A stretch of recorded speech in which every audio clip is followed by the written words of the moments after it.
Voy por ese lado, Álvaro. A ver, yo creo que yo voy a disentir con el doctor Arias. Yo no creo en esa perversidad que él muestra hacia los empresarios, ¿verdad? O como los define a los empresarios, ¿verdad? Yo creo que los empresarios han sido el motor de generación de empleo y de impuestos en esta sociedad. Y en los peores años de la guerra, en los desastres naturales y durante los malos gobiernos se han quedado aquí y han generado empleo. Pero no todos se han quedado. Obviamente no todos se han quedado. No hay nada más nervioso que $1.000.000, dicen los economistas, ¿verdad?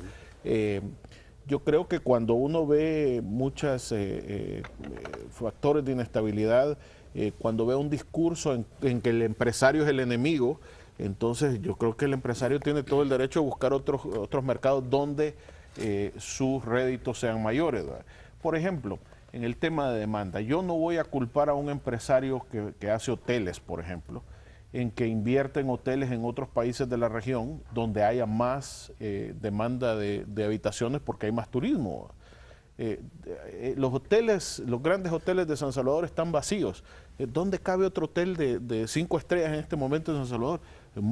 Probablemente en la zona turística, ahí va a haber un par de inversiones, pero de ahí en la capital, en las grandes capitales, en las grandes ciudades de El Salvador ya no hay espacio para hoteles. Es natural que el empresario busque expandirse en los países vecinos, ¿verdad? Tal vez una cosa solo del empresario. Yo creo que no confundamos a todo el empresario, porque el 95% de los empresarios de este país están fuera de la política económica y de este esquema. Es un grupo muy reducido que se apropió de la estructura económica a través del sistema financiero y hace ese juego.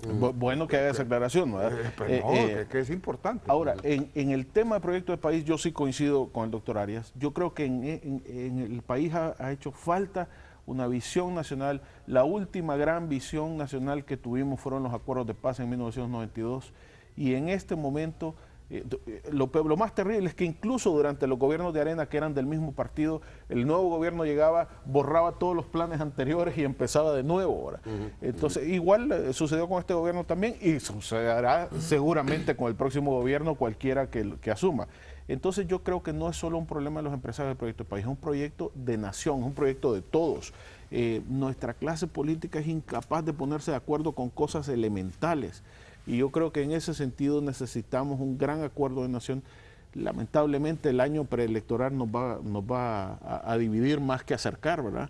Y en algún momento va a haber que frenar este nivel de confrontación, este nivel de dispersión que tenemos, y Mira, hacer Álvaro, algo al respecto. ¿y no será esto, y digo, Roberto, doctor Arias, esto una especie de cliché que hemos acuñado nosotros, que bueno, que hay que tener un proyecto de país? Claro que hay que tenerlo, ¿no? Pero a eso le atribuimos el que no pase nada en este país, el que no crezcamos, el que... Digo, no lo tienen los países centroamericanos, si es mentira. Tampoco lo tiene Honduras, no tiene un proyecto de país. Yo no lo he visto ni lo he escuchado. Digo, pero están creciendo más que nosotros. De alguna manera, creciendo más que nosotros, en ¿no? algunas características sí ¿Qué lo tienen. proyecto ha habido? Yo no puedo decir que hay un vacío de proyecto, ¿no? Lo que pasa es que ha sido un proyecto que no ha tenido como fundamento el desarrollo de la sociedad salvadoreña, sino que el fundamento fundamental ha sido la extracción de recursos de este país, porque el modelo neoliberal es un proyecto económico que ha manejado y maneja la derecha en este país, y no solo en este país, en el mundo, y está en crisis, no solo aquí, sino que en el mundo. Proyectos hay, pero no es el proyecto que el país necesita para desarrollarse, porque es un país donde lo que puede generar la agricultura, no la abandonaron, pues está botada la agricultura, está abandonado la fuerza laboral, que es lo que más tenemos. Roberto. Bueno, yo creo que es tiempo oportuno de buscar reinventarnos como país, buscar un modelo de desarrollo centrado en la gente, tener una visión, porque en la medida que nosotros sepamos dónde queremos estar, y yo estoy convencido de que los disensos son la característica de la democracia, hay que buscar cómo administrar los disensos y poder llegar, en la medida que reconozcamos nuestras diferencias, a encontrar una visión que nos pueda llevar a sacar el país adelante. Yo creo que el país debe basarse en la economía real, es decir, los esfuerzos deberían de orientarse a sacar adelante la agricultura, a desarrollar una industria, a buscar un tipo de industrialización en la que hay que invertir, que tenga uso intensivo del conocimiento, que genere valor agregado, que genere empleo y trabajo decente. Es decir, para eso significa la inversión. Es decir, no puedes jugar a la lógica de, como no hay oferta, no hay demanda en este momento, entonces me voy a invertir a otro lado. Hay que crear la demanda invirtiendo en educación, invirtiendo en posibilidades de hacer a El Salvador atractivo sobre la base de contar con un sistema educativo mejorado, contar con una visión de país y un proyecto de desarrollo centrado en el bienestar de la gente. Para mí eso es fundamental y creo que estamos en un buen momento, porque mejores momentos son cuando está más oscuro, porque ahí es cuando vamos a encontrar la salida. ¿Y cómo sería, Roberto? Es que a veces decimos frases que son importantes, pero hay como que despedazarlas un poco, ¿no? Un proyecto de bienestar para la gente, ¿no? Se supone que, y perdona, es mi punto de vista, obviamente pueden diferir muchos amigos televidentes conmigo en esta situación, en esto que voy a decir, pero yo creo que sí, los últimos gobiernos han movido un poco más el proyecto hacia el bienestar de la gente, ¿no? Yo creo que los programas sociales que se han desarrollado en los últimos gobiernos han sido programas que han ido más enfocados precisamente a ayudarle a los sectores más vulnerables de este país. O sea, en ese sentido creo que vamos en la línea correcta. Hay otras cosas, obviamente, que hay que revisarlas y rediseñarlas y relanzarlas, si tú quieres. ¿Pero no crees que en realidad los programas sociales que se han desarrollado van precisamente en la línea que tú estás mencionando? No alcanzan, es decir, cuando no, bueno, esa es otra cosa. Sí, es Digo, que... pero es que mi pregunta es si estamos en la ruta, en el punto de partida, ¿no? Que no alcanzan, que deberíamos de invertir más en educación, en salud, que deberíamos de darle, el vaso de leche a más niños y más niñas y más uniformes, etcétera. Pues yo creo que eso es lógico, ¿no? Es una aspiración. Sí, pero si no hay apuestas estratégicas, si no hay una visión de futuro compartida, si no hay claridad en que hay que hacer esfuerzos fundamentales en educación, hay que mejorar las ofertas de trabajo, no puede existir posibilidades de salir adelante. Entonces, yo estoy convencido de que este es el momento de plantearnos la necesidad de tener una visión de país consensuada, de buscar un pacto por El Salvador, y en eso debemos de involucrarnos todos. Es decir, ¿cómo será viable eso? Este es el momento en el cual hay que aprovechar lo electoral como un factor de obligar a los candidatos para que dejen ya las campañas de popularidad alrededor de las figuras y centremos la discusión alrededor del programa. Mira, Romeo, ¿qué es lo que un país necesita para salir del hoyo en que estamos? Necesita inversión, generar empleo. ¿Por qué? Porque hay que generar riqueza. Pero si tú el problema que tienes, que la poca riqueza que genera no la reinviertes, sino que te la lleva, tienes una crisis, que es la crisis que tenemos nosotros. Entonces, por ejemplo, la educación. La educación debe ser una inversión, no hay que verlo como una caridad, como una ayuda. La inversión estratégica de este país debe ser educación, ciencia y desarrollo. Pero de eso no hay. Sí. ¿Qué empresa invierte en este país en ciencia y desarrollo? Ninguna empresa invierte en ciencia y desarrollo. No hay desarrollo de tecnología de parte de ellos. Son compradores de tecnología porque están viendo la rebusca. La concepción del empresario nuestro, del que tiene recursos, en 5 años ver cómo recupera. No tiene visión de largo plazo, entonces no hay inversión, no hay construcción de capacidades institucionales. El Estado es un Estado que no tiene la institucionalidad para provocar un crecimiento fuerte. Y no lo están queriendo ver. La inversión en salud, en educación, y por eso digo, son inversiones, no hay gasto. Y entonces aquí lo ven, no, es que no subsidiamos las medicinas, así decía. La energía eléctrica, tú decías, es de las más caras. ¿Tú cómo puedes desarrollar un país si tienes la energía más cara en Centroamérica? Y vas a ver las estructuras de costos. Es por grandes utilidades de las transnacionales que manejan la energía, no porque debe de ser tan cara. No tenemos petróleo, pero podríamos tener estructuras más bajas. Debería ser más baja. Se ha estudiado, son análisis, las grandes ganancias que tienen, se van 800, 900 millones de dólares de todas las transnacionales todos los años de este país. Entonces no hay reinversión. Entonces, los contratos con las transnacionales deberían de contemplar, mire señora, usted invierte aquí, lo que gana. Eso si sea una obligación acá, de invertir, sí, yo le cobro menos impuestos, pero invierta. Pero aquí no pagan impuestos si no invierten. Bueno, entonces lo que necesita es un gobierno con más pantalones. Sí, digo. Se necesita un pacto de país. Hay que trabajar en el desarrollo de las capacidades de la gente, de las personas, asegurar la calidad y la pertinencia de la oferta educativa del país, universalizar la educación inicial, la preescolar, llegar por lo menos a 12 grados de educación. Pero Roberto, en media. algunas cosas necesitas hacer un pacto de país, pero en otras cosas son decisiones El presidenciales Estado, de Estado, de gobierno. Es decir, en eso que está diciendo pero Roberto, es que tú no pero- necesitas pero- hacer un pacto de país para decirle, perdón Álvaro, para decirle a un empresario, mire, el 20% de sus utilidades las tiene que invertir aquí en el país. Esa es una decisión que no necesita un pacto de Y país. así funciona en otros lados. Ahora, ¿Cómo se claro, No, desarrolla pero una también idea? necesitas una asamblea que te apruebe un proyecto Por de ese supuesto, tipo. Entonces, en ese sentido también hay que hacer un proyecto de nación. Pero yo he estado en asamblea, y veo cada vez que viene una empresa transnacional, le aprueban una ley para que no pague impuestos y no le ponen eso. Pero es la asamblea. Yo he visto proyectos para cada empresa transnacional para que no pague impuestos, para que no pague aquí, pero no le pusieron, mire, reinvierta. O sea, no hay una ahí donde hace Bueno, falta lo la de Enel, concepción ¿no? de ¿Se país. recuerda usted lo de Enel, por ejemplo? Es un caso muy importante Todas de se las analizar. maquilan. Roberto, No, te quitamos la palabra, perdón, Perdón. Álvaro. A ver, Es que aquí hay que meterse, man. por eso, y hay que definir ejes y apuestas estratégicas. Uno es la educación, otro es el tema de la cultura. Este país no tiene identidad. Hay que construir las identidades para mejorar la autoestima. No puede ser que alrededor de la selección nacional pueda circular las posibilidades en que se una al país. Entonces, un tema de cultura, un tema de educación, un tema de fomento de las exportaciones, de diversificación de mercados, deben de estar a la base de superar las vulnerabilidades sociales y ambientales que tiene El Salvador. No hay posibilidad de desarrollo cuando en El Salvador hay 40% de la gente o más que vive en pobreza, cuando hay una situación de que hay también una cantidad importante de la población que no tiene empleo, trabajo decente. Entonces, este es el momento de buscar ese acuerdo por El Salvador, ese pacto que nos dé una visión compartida de país. Yo creo que deberíamos de hacer de El Salvador una potencia exportadora con un proyecto cercano y de beneficio para la gente. Eso es lo que deberíamos de estar discutiendo. Álvaro. Absolutamente de acuerdo en el tema de la apuesta estratégica por la educación. Miren, en Costa Rica, voy a poner el ejemplo, ningún país que ha llegado al desarrollo socioeconómico para su población ha podido hacerlo sin mejorar su sistema educativo. Y no nos vamos a poner a hablar de los tigres asiáticos, ¿verdad? En Costa Rica, aquí nomás. Es un buen ejemplo. Es un buen ejemplo. Costa Rica le ha apostado a la educación de tal manera que fíjense que este año, por ejemplo, nuestra atracción de inversiones extranjeras fue de solo 590 millones de dólares hasta septiembre u octubre.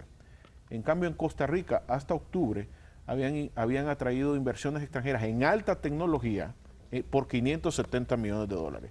Pero eso no es solamente porque el ministro Tico va y sonríe a Bill Gates y le dice, vení, invertí aquí. No, es también porque hay una infraestructura educativa de tal manera que ahí hay ingenieros, ahí hay gente preparada para solventar las necesidades que tienen estas empresas de alta tecnología. Hace unos años, por ejemplo, el gobierno de Taiwán ofreció un parque tecnológico en este país. Uno de los problemas que tuvo ese parque tecnológico para instalarse es que no había suficientes ingenieros. En este momento, por ejemplo, no hay suficientes ingenieros en el mercado local. Pero en cambio tenemos 26,000 abogados. Son apuestas a las que tenemos que darle en eso. Bueno, entonces las universidades también. Vamos a a hacer una mala apuesta a las universidades también, ¿verdad? ¿Qué pasa con Costa Rica? Ajá. Costa Rica está haciendo esto desde la década de los 30. Sí, sí, sí.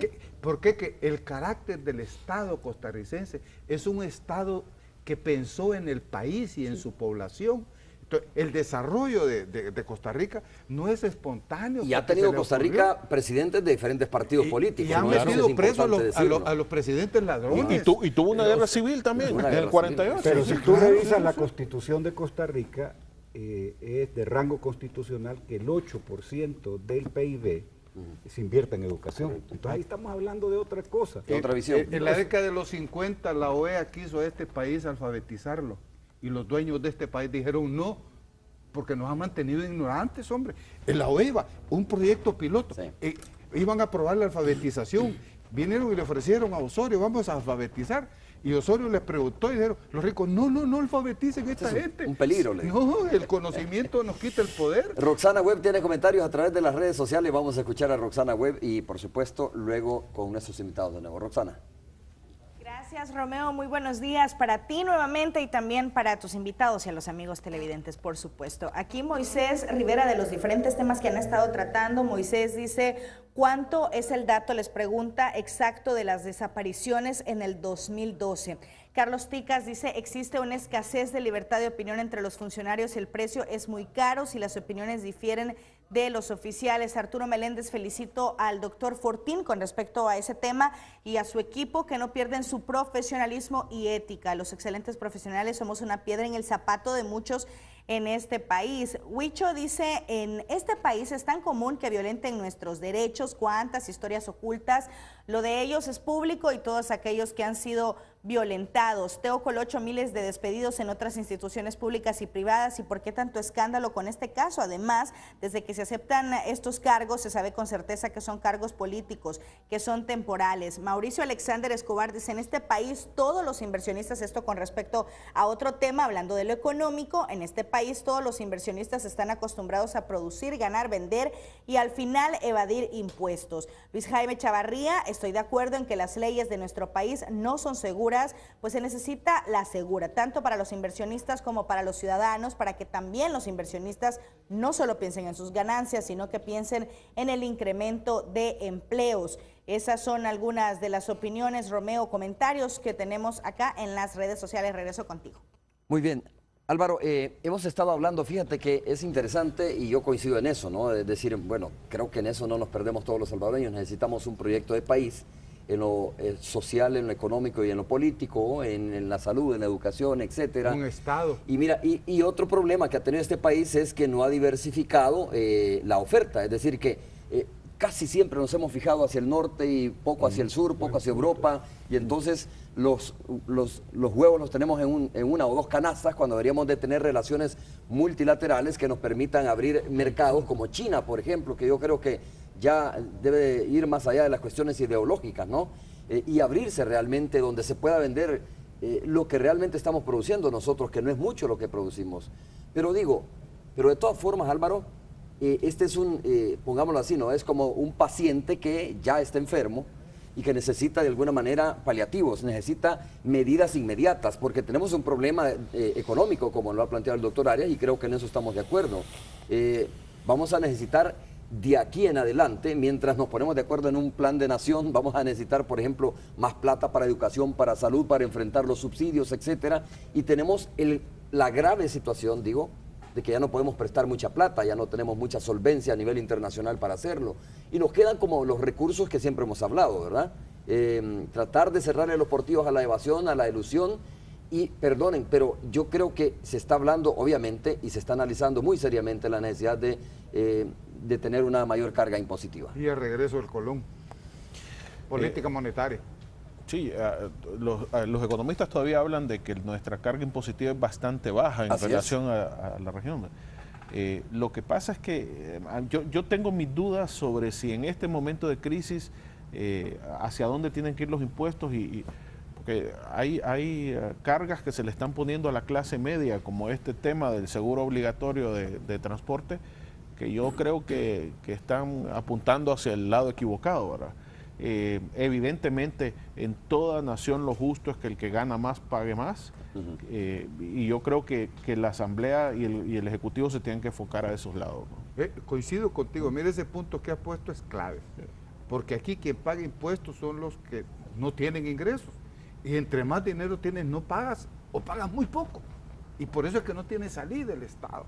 Si el potencial impositivo del Estado con las mismas leyes que ya existen puede ser de 1.500, 2.000 millones más de dólares de impuestos, de recibir impuestos sin tener que cambiar las leyes, si no se evadiera y no se eludiera. Y que no sea, porque aquí se habla de una baja carga fiscal, pero para el empresario, porque para el pueblo salvadoreño, los sectores medios, para los campesinos, es de las poblaciones que más impuestos paga en el mundo. Entonces está al revés la cosa. Por eso es que no tiene capacidad el Estado de ser un agente que promueve el desarrollo. Ahora, tú planteaste, Romeo, Romeo, el tema cuando iniciaste esta segunda parte de la necesidad de diversificar los mercados. Claro. Y yo estoy convencido que un eje central de discusión debe ser apuestas productivas para la exportación. La visión debe ser convertir a El Salvador en una potencia exportadora. Entonces, El nombre es Asia y el apellido es China.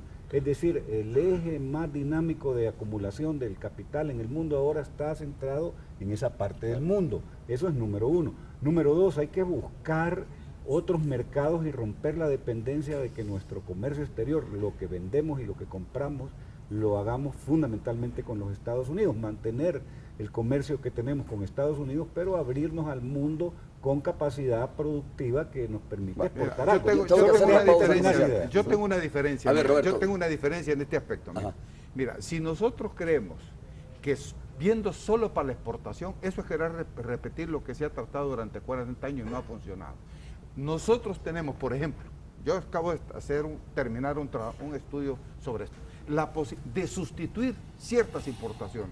Por ejemplo, en el área agrícola, nosotros podemos sustituir toda la producción alimentaria. Nosotros importamos 8 millones de quintales de maíz amarillo, 3 millones de quintales de maíz blanco, importamos la mayoría del arroz que nos consumimos, importamos frijoles y tenemos capacidad de producirla. Entonces yo creo que hay que combinar. Eso, nosotros una cosa no niega la otra. No, pero si nosotros nos quedamos que solo el eje es la exportación y descuidamos lo que podemos producir y sustituir, claro, porque nosotros abrieron tanto la economía que aquí la mayoría de lo que se come es importado y lo que se consume. Se quebraron la industria. Tenemos que reconstruir nuestro tejido económico fundamentado en lo que dices, la demanda interna también, y no solo ver la demanda externa, debe de ser complementaria. Y a eso hay que sumarse un agresivo plan de atracción de inversiones. Bueno, claro, ok, totalmente. vamos a hacer la última pausa comercial. Cuando regresemos, alguien preguntaba también, mire, el problema de la seguridad, ¿verdad? Si quieren, cuando regresemos hablamos de eso. Pausa. Ahí el-